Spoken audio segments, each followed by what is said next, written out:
Hello and welcome to the Moonshine Jesus Show, brought to you as always by progressivechristianity.org, a wonderful place to get all your progressive Christian resource needs, especially important in the run up to the election this year. We've got a lot of stuff coming your way. Hope you'll check out progressivechristianity.org and our new project, Take Back Christianity.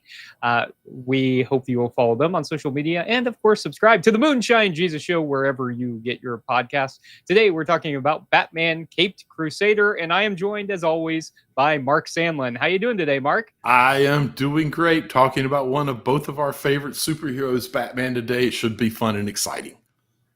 I am super pumped to be talking about this.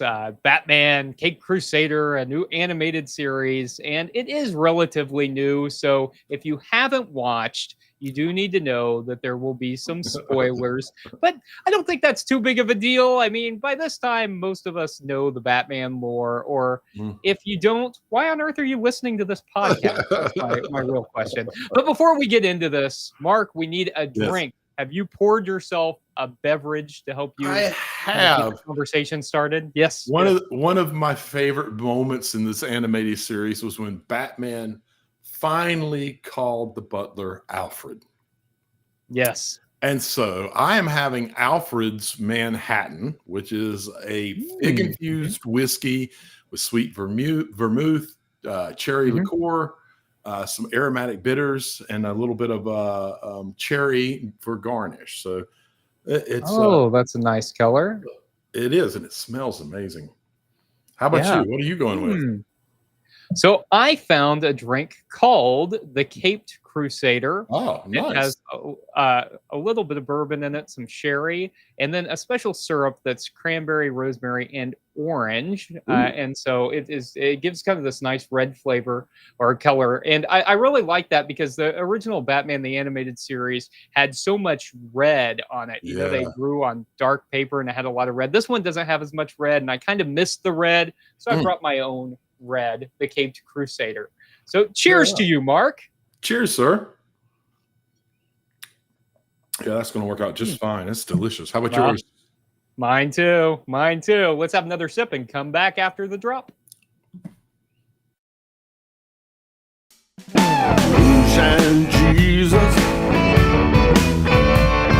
Moonshine Jesus. Moonshine Jesus. Moonshine Jesus, won't you shine a light?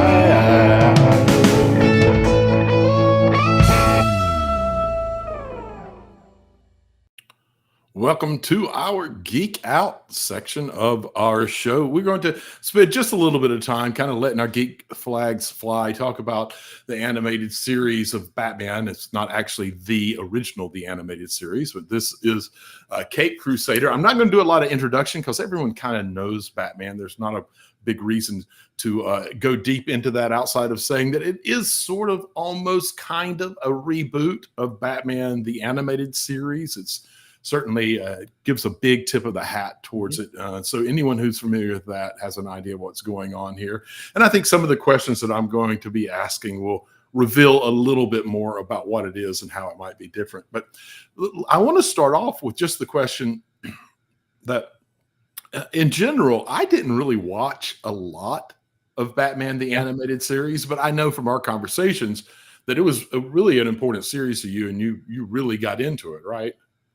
I got super into it. It was 7. I was 7 when it came out. And so I was just the right age. That was kind of my after school thing, was to go home and watch Batman, the animated series.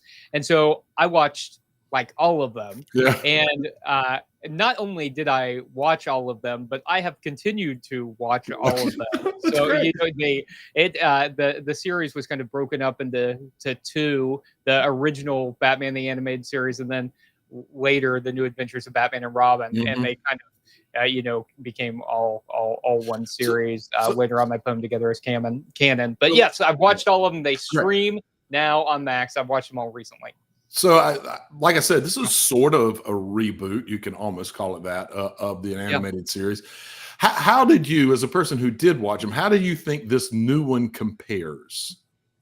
I'm very curious. So I think there were some.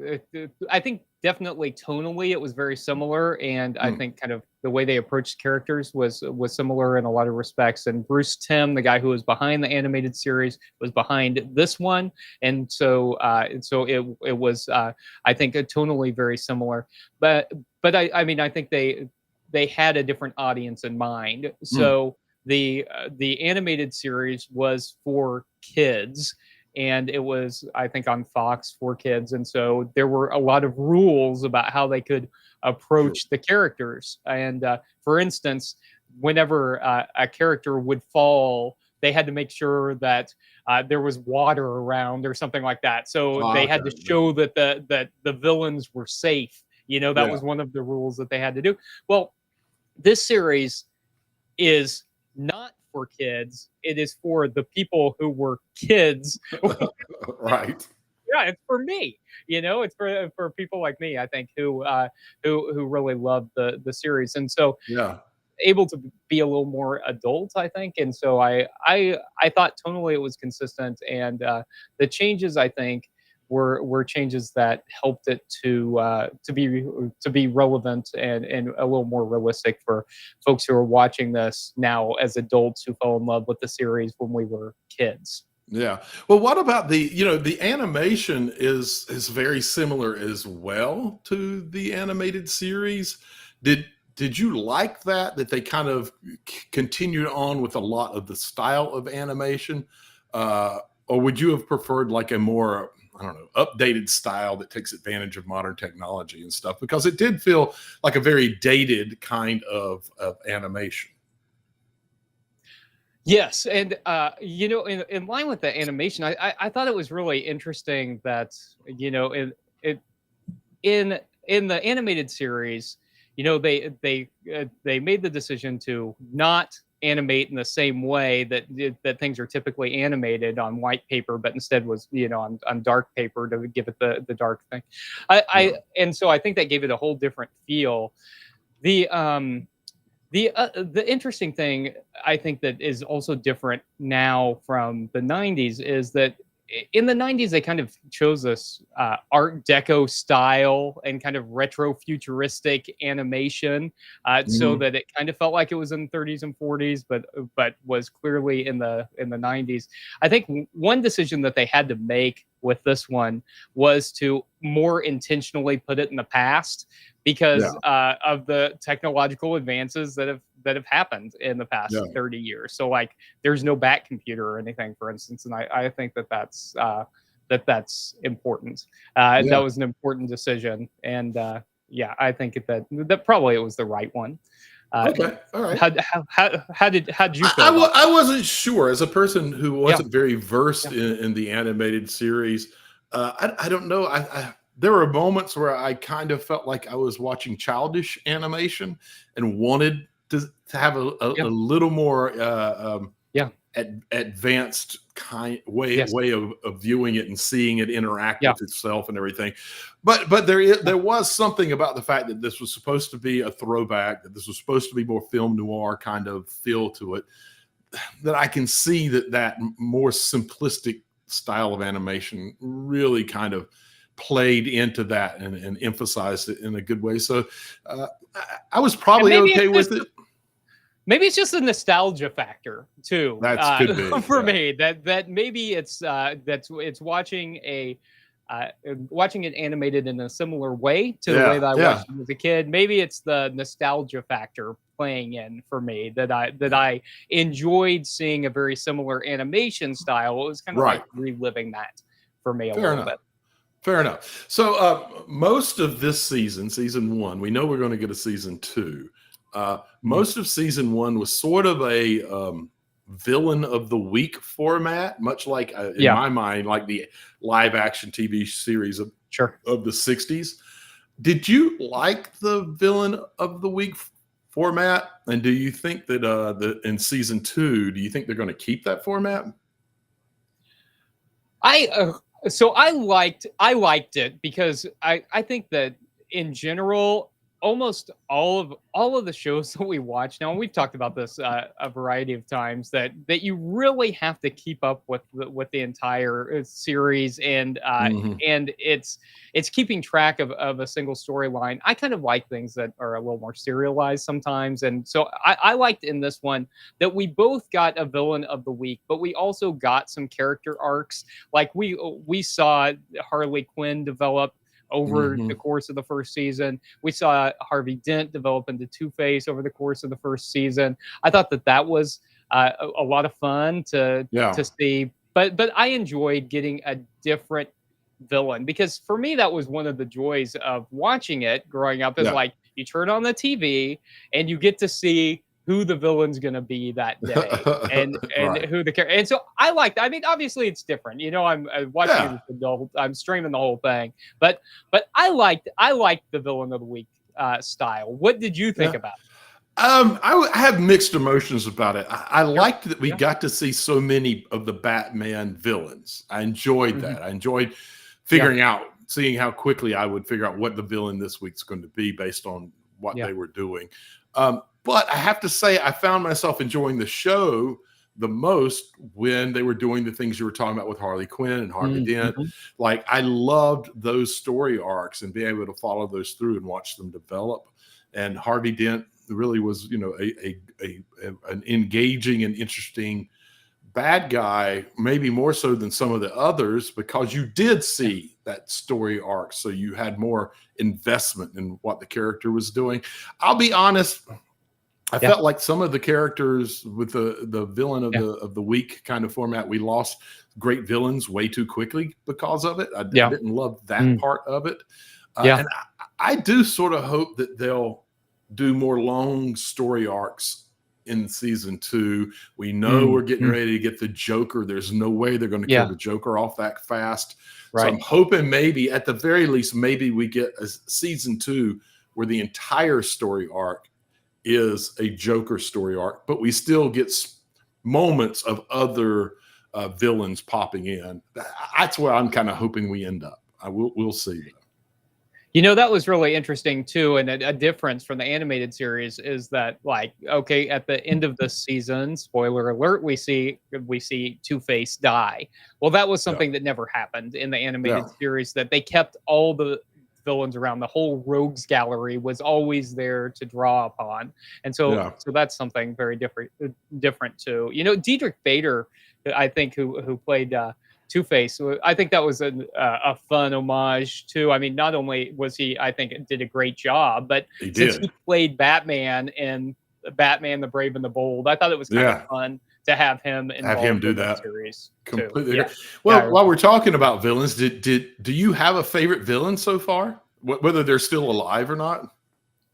Well, I thought that Two-Face was the most interesting to watch. I really liked. I did really like seeing Harley Quinn develop a little bit, and Yeah. we didn't really, you know, she was invented for Batman the Animated Series, Yeah. and there was eventually some character development in that, but a lot of the character development of Harley Quinn has happened subsequently in comics and then in other media, and a lot wasn't developed for the animated series. But I thought it was kind of fun to get to see her in professional practice ahead of becoming Harley Quinn, and to get to see her a little bit and to see how she developed. I thought that was kind of fun. I did kind of like watching her. How about you? Did you have a favorite Now, villain? you were talking about the one that I think ended up being my favorite villain was Harley Quinn. Yeah. I love this the way that when she's not Harley Quinn, but is Yeah. the psychologist, that she's really trying to help people and giving honest feedback and all of that kind of stuff. But then she ends up as Harley Quinn punishing her most messed up patients, trying to like fix their issues through severe punishments. I kind of like that. And I almost felt like she, because of that two-sidedness, almost comes off more as a Jekyll and Hyde character than even Two-Face, who really is the stereotypical but I think she Right. she has a bit more of a spooky edge to her because Yeah. of that two worlds type of presentation that we get from her. So yeah, that would, for me, I thought that was really fun and interesting how they developed her and her character, and how that tension between villain but working psychologist. I love the way that they set up that tension, and it just made it fun for me.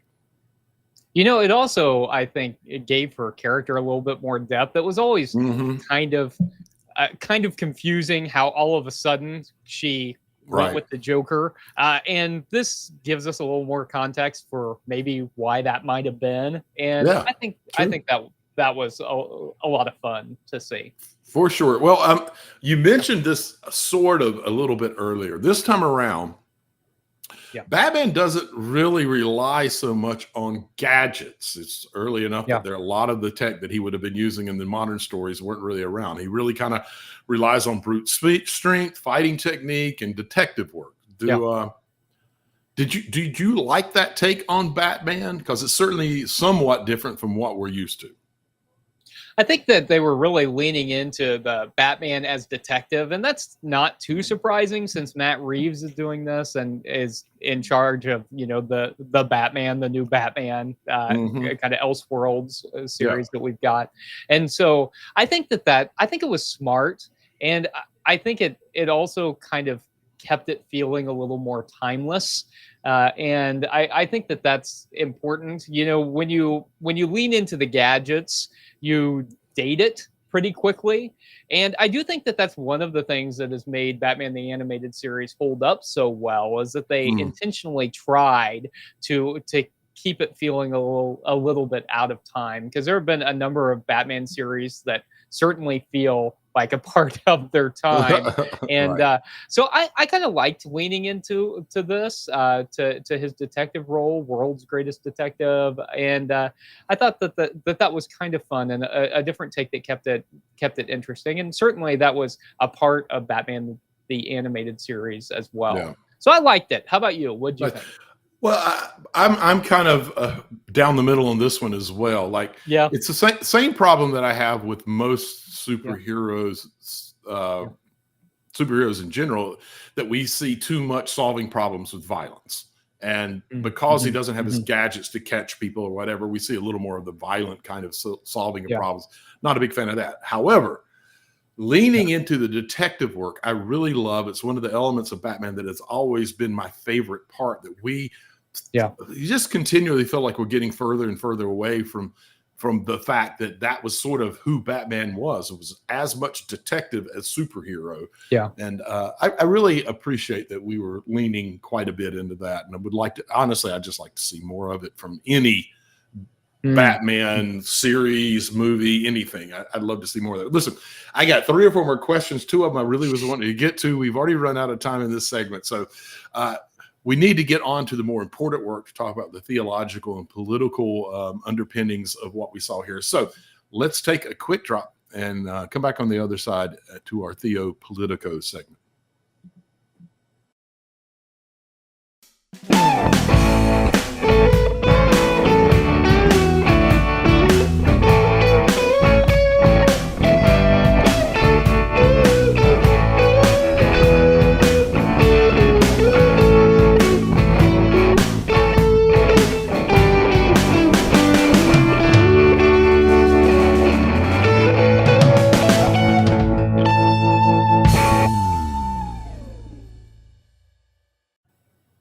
Hello and welcome back to the Moonshine Jesus Show. We have just geeked out some about Batman Cape Crusader, and now we are going to go into our Theo Politico segment. And Mark, I've got a question for you. So Yeah. one of the controversial things that happened in this series is there was a lot of changing of traditional identity markers of some of the characters. So Yeah. Harley Quinn is now Asian, the Gordons are black, Penguin is a woman.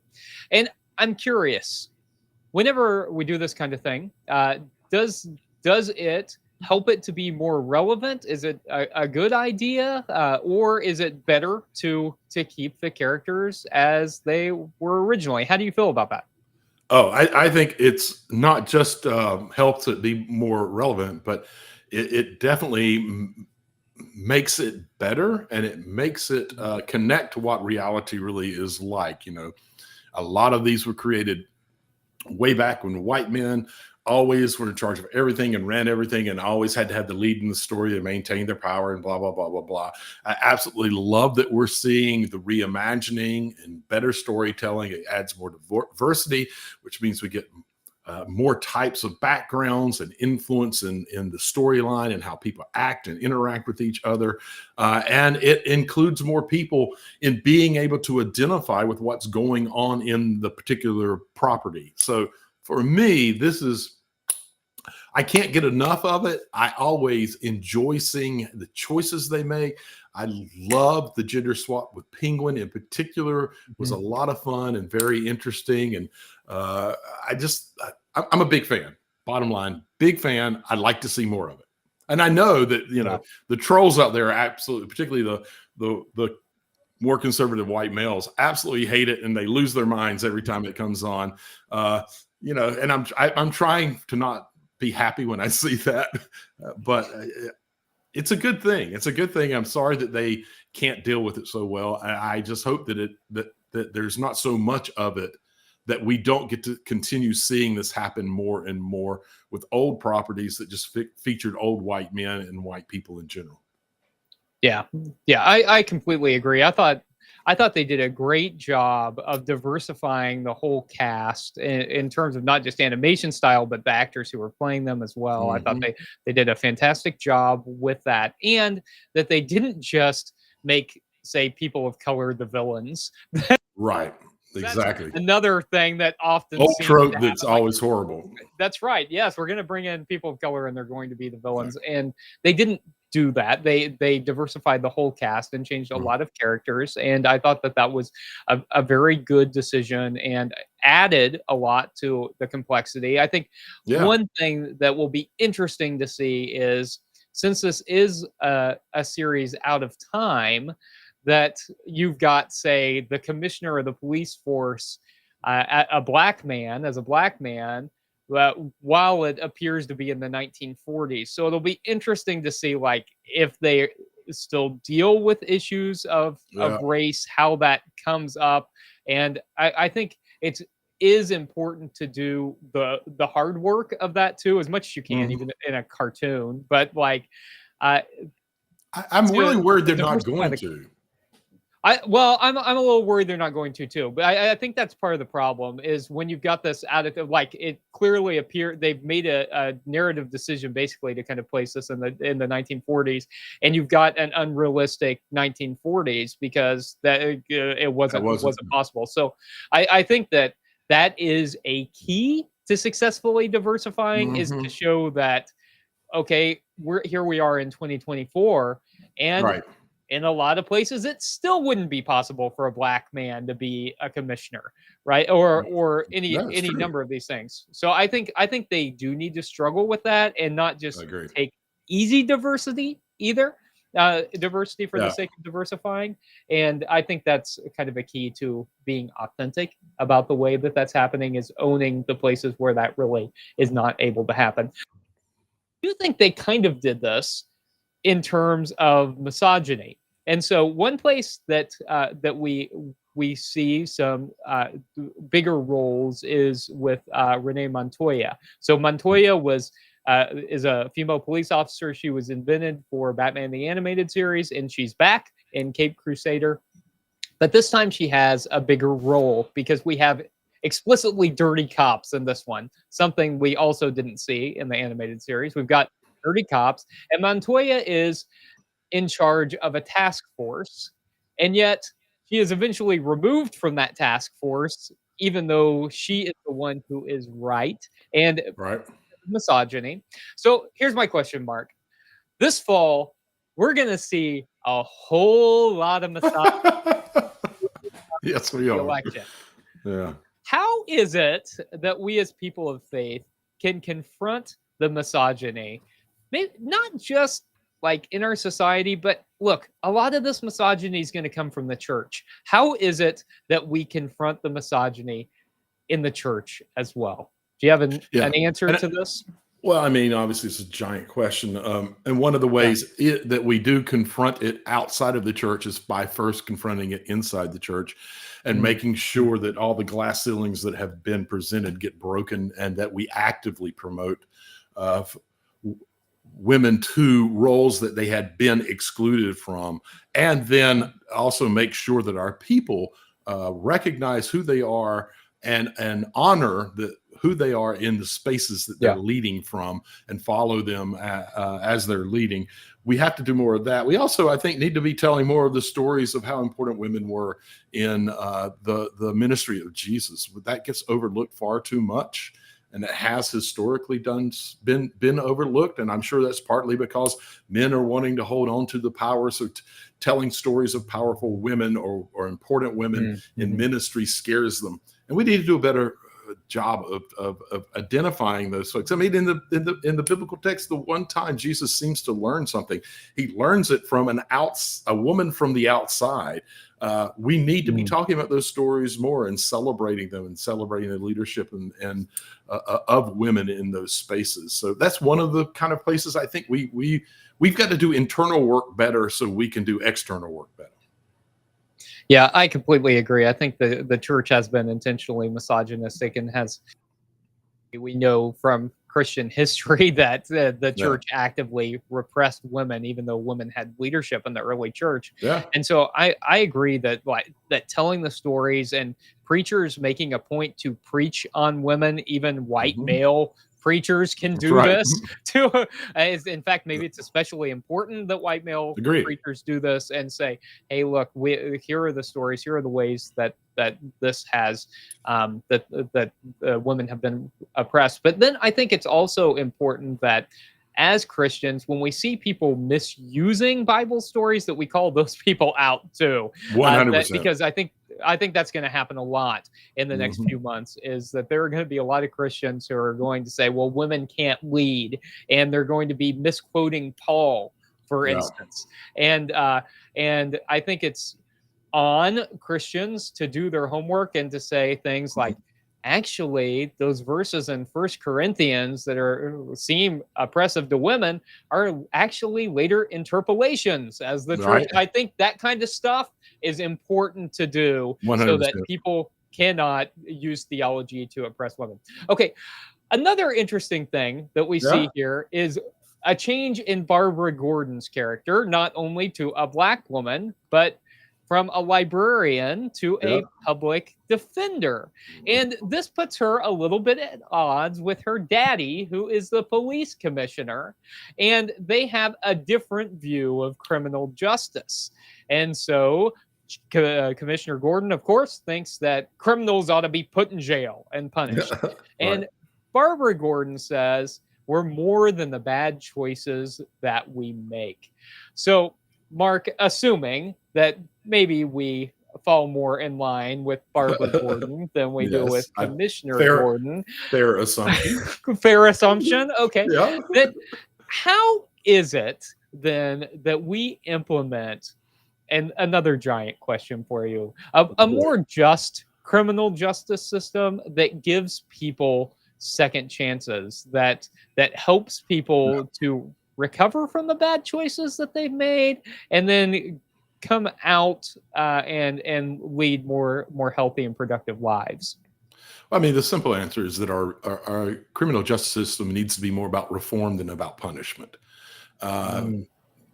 We see that in some other nations where they focus on reform, and their recidivism is knocked down to way small percentages, particularly in comparison to what we do here. What we do here is punish a person for a long time, give them no life skills that will help them from not repeating the behavior that they had. We also put them back out into the world in difficult situations where they have very little, and don't provide any skill sets for them to help get out of that type of lifestyle, or ending up in jobs that can help them better their lives, and they go back to what they know. And we don't do anything to help them know something better. So that's my real quick answer, is that we have to be more about changing lives than punishing lives. Yeah, that's a great point. And that's the Christian view of this too, right? That it's not Absolutely. about punishment, or at least I should say a good Christian theology. It's not Right. about punishment, but it's about moving more fully to an abundant life, a Yeah. life that is Right, fulfilling. redemption. Yeah, redemption. Right, right. I, Yeah. I was listening to a story this weekend on NPR about introducing musical theater into Sing Sing, and how that was a No. program that gave even the most hardened criminals in Sing Sing new life, and Mm. their recidivism was they only had like 3% come back Amazing. into the justice system. Of the most hardened criminals in Sing Sing. That's I mean, incredible. that's amazing, right? Yeah. And it's because you gave people something to live for, Yeah. and gave them something that was uplifting. And so I think that if we can do that and help people as they get out. I remember one time Absolutely. walking down the street and sitting down buying someone a sandwich at a Subway, and we sat down and we ate together. She'd just gotten out of prison and had nothing. Right, she Mm. hadn't worked in Mm. years. Yeah. She couldn't, because she had no home. She had no job, and so she was immediately homeless Yeah. and back on drugs. And it was because there was no net Mm. to help her when she got out. It was just like, okay, welcome back to this world. Mm. Hope you're okay. And, And almost no one is, right. That's right. You can't It's do it's that. it's clearly designed for people to repeat coming Right. back. I mean, you can't just kick a person out without providing any skill sets, without any ability to provide for themselves, and not think that it's just going to repeat. Clearly, we've set this up to work this way, and we have to break that system for sure. For Yes, sure. absolutely agree. I've got a million more questions to ask you, because Batman raises some ethical dilemmas. Turns out. But if I ask them, we will never get to our final segment, our favorite segment, the Make Me Look Stupid segment, and we've got to get to that. So why don't we take a break, have another drink, and come back and try and make each other look stupid.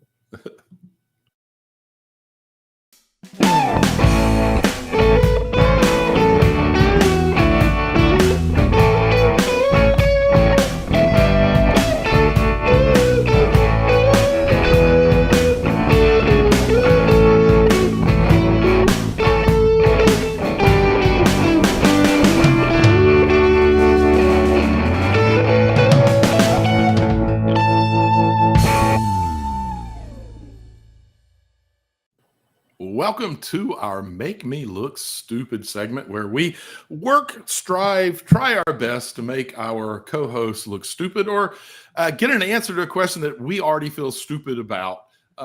Caleb, I'm going to start off with a question that it's more of a curiosity, probably. I think I have a outside guess at the answer, but I'm curious what your answer is. So when he is possessed, it's revealed that Alfred has a secret that he's hiding from Bruce. Mm-hmm. What do you think it might be, and will we learn what it is next season? I think we will learn what it is next season. I think that that one thing that we see in this season is we see Bruce as a kid make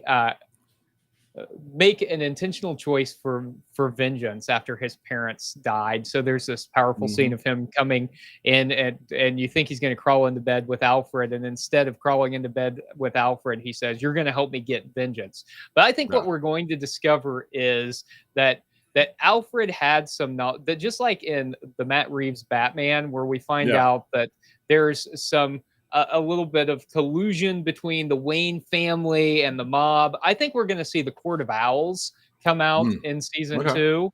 And I think that Alfred knows something about that, and knows more about what happened to Bruce's parents than he's letting on. That's what I think that's what I think that was about, and that's what I think we're going to see in season 2. I think we're going to see the Joker, but I think we're also going to see the Court of Owls come out in season 2. What do you think? I'd love to see the Court of Owls. We kind of have similar ideas, although I didn't involve the Court of Owls. I think that it's just that Alfred had some knowledge that he didn't act on, and in hindsight knows that it might have saved Bruce's parents. And I think it will be revealed, and that there's going to be a little bit. I think that they worked so hard on this emotional connection this season between Bruce and Alfred, where he finally called him Alfred. That's a set up to break that up for a few moments. I think that it'll get revealed. Batman will kind of be very upset, and then ultimately they'll come back together and have the long-lasting working relationship that we see in all of it. But I think it's something like that. So kind of on the same plane that you were talking about, for sure. All right, sir, it is your turn to fire away. It's a question I'm curious about. I just want your take on this. So one thing that we see is a pretty grounded approach to Batman here. And certainly that's been a trend here, placing him kind of more in the real world.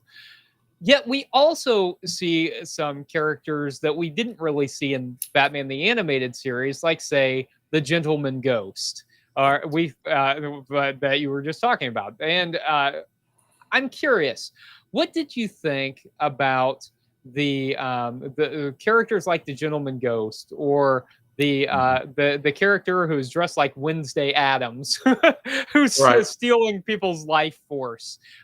Which also that episode was kind of fun. How we get an homage to all the Robins there. Yeah, that was cool. Life force from.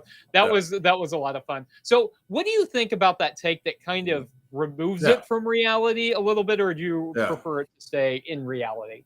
Yeah, those supernatural kind of takes that happened. It was actually one of the questions that I would, if we had more time, we would have gotten to during our Geek Out segment, because I was curious about your thoughts. For me, I particularly in this series that is very, like you said and pointed out, seems to be trying to show a very grounded, very realistic Batman. I really didn't. And I'm a big supernatural fan. I love supernatural stories and characters. I just didn't like it here.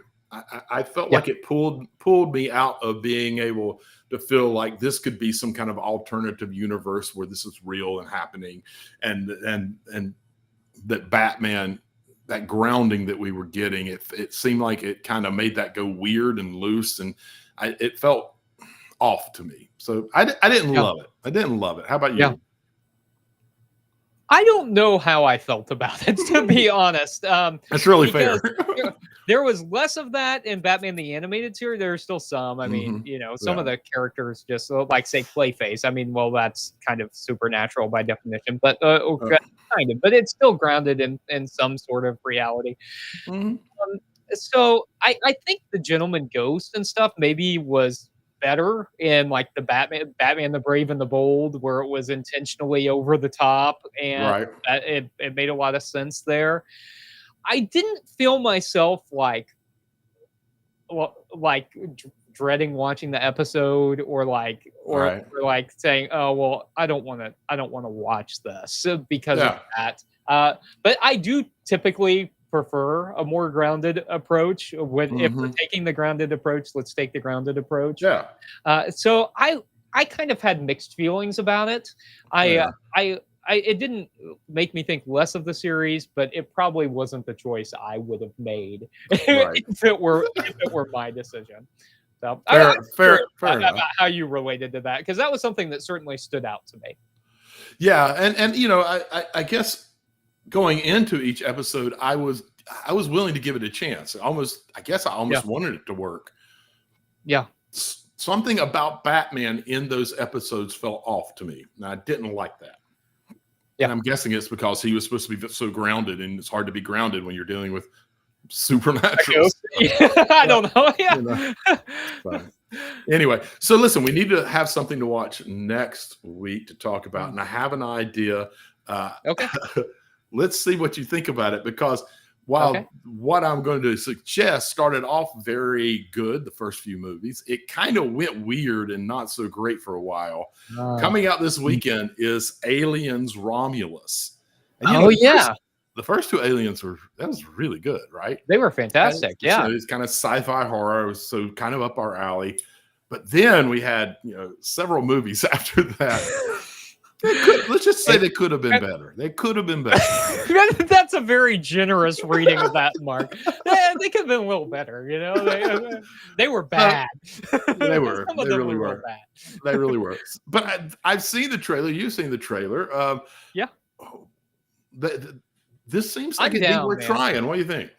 I'm down. Yeah, I'm with you. I loved Alien. I loved Aliens. I loved Ridley Scott, James Cameron, and so this director I'm not as familiar with. I'm looking up right now, and I don't know as much of his stuff, but I'm game. I want to see this, so let's do it. That sounds good Alien, to me. All right. Romulus. So all of you out there, make sure that you go and catch it so you can kind of understand what our conversation is about next week. And just again, we always want to thank you. Thank you for watching the show, listening to the show.